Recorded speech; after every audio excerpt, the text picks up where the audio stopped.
très simplement, quel premier bilan tu tires de cette première journée officielle de régate?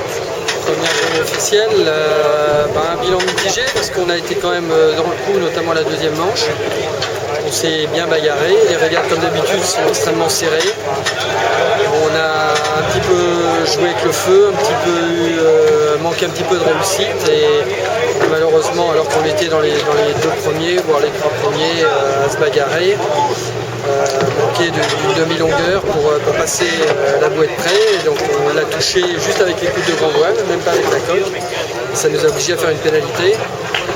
Et donc ça nous a repoussé à la dernière place parce que c'était dans le dernier bord de vente arrière et impossible de revenir. Donc un bilan positif dans la mesure où on a réussi à jouer quand même un bord de près, un bord de vente arrière et un bord de près dans les deux premiers, on va dire.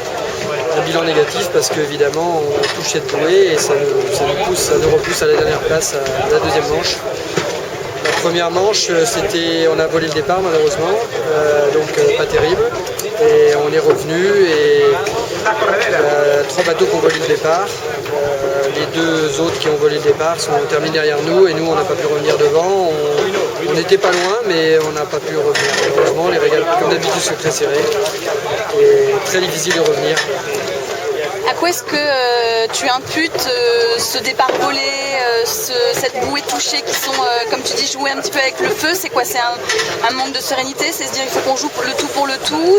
Qu'est-ce qui se passe en fait dans ce moment-là? Je pense qu'il y a un petit peu manque de sérénité, je crois pas, parce que d'abord on est relativement serein. Jouer le tout pour le tout peut-être un petit peu avec l'envie de gagner en fait. Donc pousser les limites, sans pousser les limites, c'est difficile de gagner. Et comme on a envie de gagner, on pousse un peu les limites et puis voilà, ça se traduit par ce genre de petite on va dire erreur. Et puis aussi un petit manque de réussite. On aurait eu une petite adelante à ce moment-là, on faisait la bouée, on pouvait la passer. On ne l'a pas eu, on a eu un petit refus et donc on était un peu dans une impasse. On avait plus le choix, on avait viré de bord, on se retrouvait bâbord à mur devant Bribonne et on allait à la pénalité. Donc c'était un peu la seule chose qu'on avait à faire, on l'a tenté et malheureusement l'écoute a touché le haut de la bouée. Après coup, on a réfléchi à ce qu'on aurait pu faire de mieux. Notamment, quelqu'un aurait pu lever un petit peu les coudes de grand voile pour passer juste au-dessus de la bouée, qui est en fait un triangle assez pointu, et on a juste touché comme ça. On aurait pu aussi faire comme on fait en match racing, c'est-à-dire pour lofer et passer la bouée, affaler le foc, la voile d'avant, pour essayer de faire un peu moins de traînée, avoir un peu plus de puissance et passer un petit peu plus loin de la bouée. Donc c'est des choses qu'on aurait pu essayer de faire.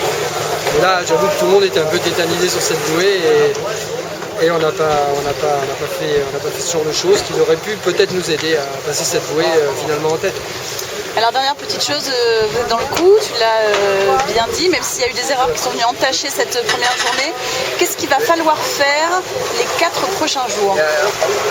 Bonne question.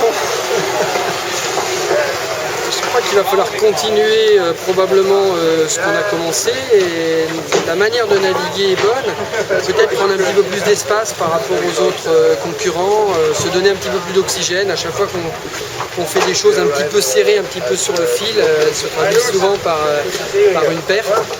Je crois qu'à chaque fois qu'on s'est donné un peu plus de champ, un peu plus d'espace par rapport à la flotte, ça a été payant et je pense que c'est un petit peu le point sur lequel on doit travailler, c'est-à-dire s'ouvrir un petit peu plus le jeu, faire des choses un petit peu moins étriquées, un petit peu moins serrées, un petit peu moins sur le fil. Et il n'y a pas de raison que ça ne marche pas et je pense qu'on fera des bonnes manches. Merci beaucoup, monsieur Delage.